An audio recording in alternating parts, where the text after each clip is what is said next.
والدین کو اپنی جنت بنا لو، ماں باپ کو اپنی جنت بنا لو، ان کی دعا لے لو۔ میرے نبی نے فرمایا کاش میری ماں زندہ ہوتی۔ ماں کا خاص طور پر منشن کیا، میری ماں کیوں کہ باپ کو تو دیکھا ہی نہیں، اور ماں کو دیکھا ہے 6 سال۔ میری ماں زندہ ہوتی اور میں عشاء کی نماز کے مصلی پہ کھڑا ہوتا اور میرے گھر سے میری ماں کہتی محمد، تو میں ماں کے لیے نماز توڑ دیتا۔ میرا نبی کہہ رہا ہے۔ اور جب آپ حج پہ تشریف لے گئے اور ابوا کے میدان سے گزرے جہاں میرے نبی کی والدہ کا انتقال ہوا تھا، اس بات کو 57 سال گزر چکے ہیں۔ 6 برس کی عمر میں مدینہ سے نکلے 3 افراد، میرے نبی کی ماں، میرے نبی کے والد کی باندی ام ایمن، وہ بھی ماں ہیں، انہوں نے بھی دودھ پلایا تھا میرے نبی کو۔ 2 مائیں ہیں، ایک دودھ پلانے والی، ایک پیدا کرنے والی، اور ایک میرے نبی ہیں۔ جب ابوا کے پہاڑوں میں پہنچے تو اچانک ہارٹ اٹیک سے حضرت آمنہ 25 سال کی عمر میں انتقال فرما گئیں، اور میرے نبی نے اتنا اس کا غم لیا۔ 6 سال کا بچہ، میں سن 2000 میں وہاں گیا تھا، میرے آنسو نہیں رکنے کو آ رہے تھے کہ کہاں میرے نبی کی ماں کو اللہ نے اٹھایا، نہ کوئی آسرا، نہ کوئی سہارا، نہ کوئی رشتہ، نہ کوئی جھولی، نہ کوئی چھاؤں، ایسے تنہ تنہا یتیم کر دی۔ جب ان کو پتھروں میں دبا کے نیچے اترے، ام ایمن کو سے ہاتھ چھڑا کر بھاگے اور اوپر پہاڑی پہ چڑھ گئے۔ جب ام ایمن پیچھے گئیں تو ام ایمن نے کیا دیکھا کہ ابوا کے پہاڑ بھی رو رہے ہوں گے، آپ ماں کی قبر کو چمٹ کے ایسے اوپر لیٹے ہوئے تھے،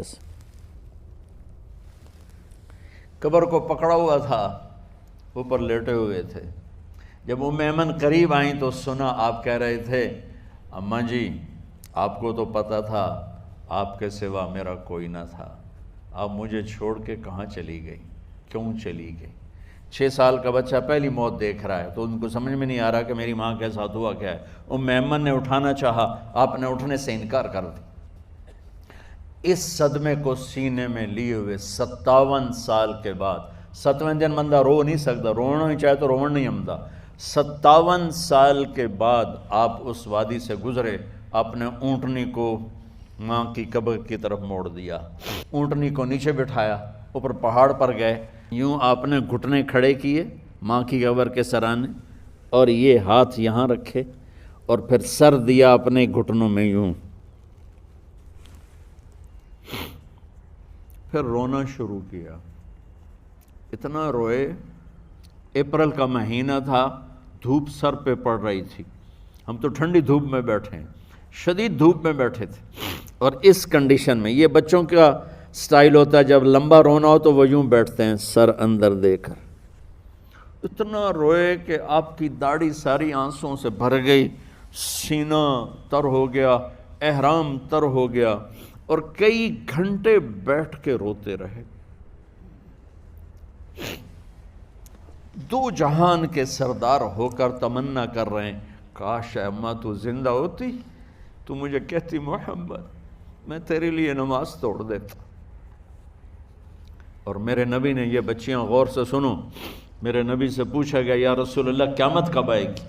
آپ نے فرمایا یہ تو اللہ کو پتہ ہے۔ نے کہا یا رسول اللہ کوئی نشانی بتا دیں؟ تو آپ نے فرمایا جب بچیاں ماؤں کو ذلیل کریں گی تو قیامت آ جائے۔ جب بیٹیاں ماؤں کے ساتھ بدتمیزی کریں گی اور ماؤں کو ذلیل کریں گی تو قیامت آ جائے گی۔ ایک ماں بیٹی کو میں بھول نہیں سکتا، ماں کے موٹے موٹے آنسو گر رہے تھے اور بیٹی ماں سے کہہ رہی تھی بھوک نہیں، ہماری اپنی پنجابی زبان بھوک نہیں، اوئے ہوئے ہوئے ہوئے، یہ تو ہم نوکر کو کہتے ہوئے ڈرتے ہیں، وہ ماں سے کہہ رہی تھی بھوک نہیں، یعنی بکواس نہ کر، روا کے چپ، صرف آنسو اس کے گر رہے تھے ایسا۔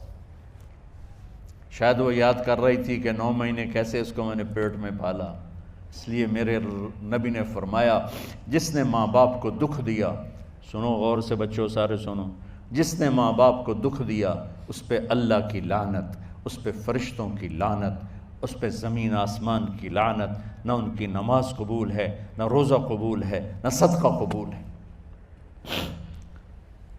میرے نبی کی زندگی کا دوسرا روپ حقوق العباد، نماز حقوق اللہ میں آ جاتی ہے، میں حقوق العباد کی تھوڑی سی وضاحت کر رہا ہوں۔ ماں باپ زندہ ہیں تو دعا لے لو۔ والدین سے کہتا ہوں بچوں کو عزت دو، جہاں اولاد ماں باپ کے حقوق ہیں وہاں اولاد کے حقوق ہیں، اولاد کو عزت دو، اولاد کو عزت دو، اولاد کو عزت دو۔ بہت سی اولاد کی نافرمانی کا ذریعہ ماں باپ بن رہے ہیں۔ میرے نبی کے گھر میں جب بیٹی فاطمہ ملنے کے لیے آتی تھیں تو میرے نبی بیٹھے نہیں رہتے تھے، اب چیئر پہ بیٹھے ہوئے بی بی فاطمہ آ گئی، اب زمین پہ بیٹھے ہوئے ہیں بیٹی آ گئی، اب چارپائی پہ لیٹے ہوئے ہیں بیٹی آ گئی۔ میرے نبی کیا کرتے تھے؟ کھڑے ہو جاتے تھے، اور پھر کھڑے نہیں رہتے تھے، تیزی سے آگے بڑھتے تھے اور حضرت فاطمہ کا ہاتھ پکڑ لیتے تھے۔ یہ والدین غور سے سنو، حضرت فاطمہ کا ہاتھ پکڑ لیتے تھے اور ہاتھ پکڑ کے یوں بوسہ لیتے تھے، بیٹی کا بوسہ لیتے تھے، پھر ہاتھ چھوڑتے نہیں تھے، ہاتھ پکڑے پکڑے لاتے لاتے لاتے ان کو چارپائی پر پہلے بٹھاتے تھے پھر خود بیٹھتے تھے۔ یہ باپ اور رسول ہو کر بیٹی کو یہ عزت دیتے تھے۔ پھر وہ جنت کی عورتوں کی سردار بنی، پھر وہ جنت کے سرداروں کی ماں بنی، پھر وہ اللہ کے شیر کی زوجہ بنی۔ تو والدین سے کہتا ہوں کہ اپنے بچوں کو عزت دو، عزت دو، عزت دو، عزت دو۔ پھر آپ سے زندگی کے بڑے فیصلے ہیں شادی، اب لوگ اکٹھے پڑھتے ہو لڑکے لڑکیاں، اپنی شادی کے فیصلے خود نہ کرو، اپنے ماں باپ کے حوالے کرو، اس میں شرافت بھی ہے، اس میں برکت بھی ہے۔ والدین سے کہتا ہوں کہ اپنے بچوں سے پوچھ کے رشتے کرو، زبردستی مت کرو۔ میرا معاشرہ بہت سنگین قسم کے جرم کا شکار ہے، بچوں پہ مسلط کر دیتے ہیں، ایتھے ہی کرنی ہے، جٹائیں چی کرنی ہے، بٹائیں چی کرنی ہے، پتہ نہیں آئے کتوں ہیں جٹ بٹ۔ چلو تم ناراض نہ ہو، راجپوتائیں چی کرنی، میں راجپوت ہوں، میں اپنی قوم کو بھی رگڑ دیتا ہوں، راجپوتائیں چی کرنی، اگاں کرنی ہی کوئی نہیں۔ یہ ظلم و ستم اولاد پہ مت کرو، اپنی بچی سے پوچھو، اگر بیٹی ہاں کرے تو پھر قدم اٹھاؤ، اگر بیٹی کہہ دے میں نہیں کرنا چاہتی تو وہ نافرمان نہیں ہے۔ اللہ کے واسطے میری سنو، صرف تم نہیں سن رہے ہو، اس کیمرے سے لاکھوں کروڑوں لوگ سن رہے ہیں۔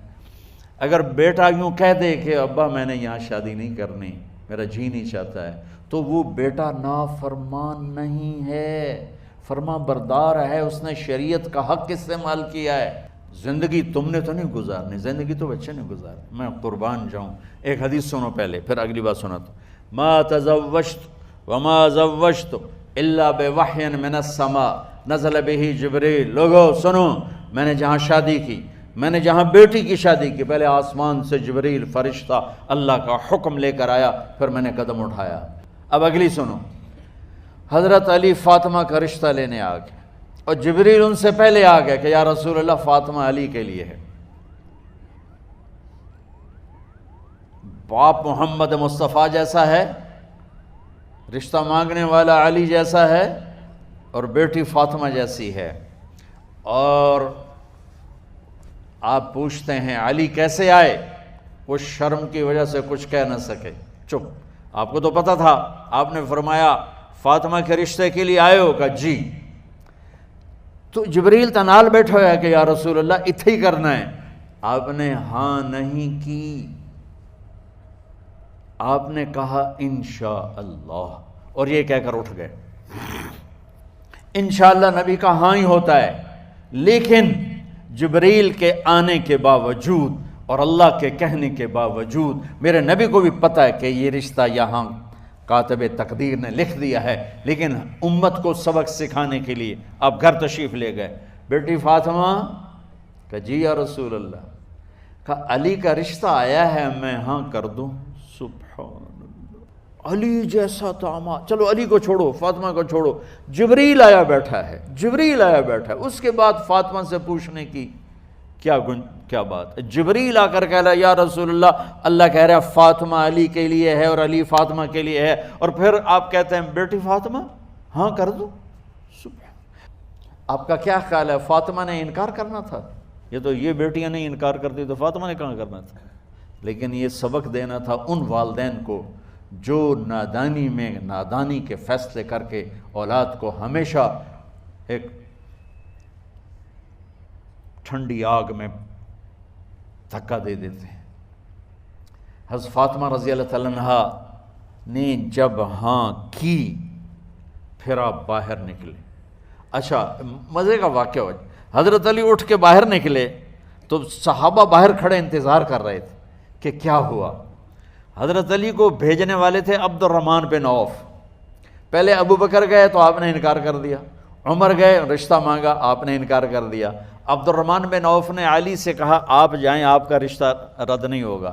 کہنے لگے میرا تو ذاتی گھر بھی کوئی نہیں، مجھے کہاں سے رشتہ ملے گا، میں تو بالکل غریب ہوں۔ کہا نہیں تم جاؤ۔ تو واپس آتے انہوں نے عبد الرحمن بن عوف پہ چڑھائی کر دی۔ تو صحابہ نے پوچھا کیا ہوا؟ کہا کچھ کہا ہی نہیں، چپ کر کے اٹھ گئے۔ تو عبد الرحمن بن عوف کہنے لگے کچھ بولے صحیح، کہ بس اتنا کہا انشاءاللہ، کہا تو مبارک ہو، نبی کا انشاءاللہ ہاں ہوتا ہے۔ کہا اچھا، تو اتنے میں آپ باہر تشریف لے۔ کہا علی، کہا جی، کہا لو بلاؤ، لوگوں کو بلاؤ۔ ساری مسجد بھر گئی، آپ کے ساری مسجد فل ہو گئی۔ آپ ممبر پہ کھڑے ہوئے علی کو سامنے بٹھایا، کہا لوگو یہ جبریل میرے پاس اللہ کا پیغام لائے ہیں کہ میں فاطمہ بنت محمد کا نکاح علی بن ابی طالب کے ساتھ کر دوں۔ پھر آپ نے خطبہ پڑھا اور کہا کہ علی، ہائے ہائے ہائے، میں نے فاطمہ بنت محمد کو 400 درہم مہر کے عوض تیرے نکاح میں دیا، تو نے قبول کیا؟ حضرت علی نے زور سے نعرہ لگایا میں نے قبول کیا، اور سجدے میں چلے گئے، اللہ کا شکر کا سجدہ ادا کیا۔ پھر میرے نبی نے وہیں سارے مجمع کو شہد کا شربت پلایا اور تازہ کھجوریں کھلائیں۔ اور پھر جب رخصتی ہوئی تو آپ نے حضرت علی سے فرمایا کہ آپ آ کے لے جاؤ۔ پھر آپ نے حضرت ام سلمہ، حضرت حفصہ اور جناب حضرت عائشہ رضی اللہ تعالیٰ عنہ، ان تینوں کو بلا کر فرمایا تمہیں پتہ ہے نا مجھے فاطمہ سے کتنا پیار ہے، تو تم فاطمہ کو دلہن بناؤ، اس کی تیاری کرواؤ، اسے دلہن بناؤ۔ تو ان تینوں نے حضرت فاطمہ کو دلہن بنایا۔ پھر آپ نے حضرت علی کو پیغام بھجوایا، وہ تشریف لائے، اپنی اونٹنی لے کر آئے، حضرت عقیل ساتھ ہے، سلمان فارسی ساتھ ہے، اور دروازے پر اونٹنی بٹھائی، آپ علی کو اندر لے گئے اور یوں فاطمہ کا ہاتھ پکڑ کے علی کے ہاتھ میں دے کر فرمایا علی تمہیں نبی کی بیٹی مبارک۔ سبحان۔ پھر آپ نے کہا میری بیٹی فاطمہ، مجھے اپنے خاندان میں جو سب سے زیادہ محبوب تھا میں نے تیرا ہاتھ اس کے ہاتھ میں دے دیا ہے۔ والدین سے کہتا ہوں اپنے نبی کی زندگی پڑھو،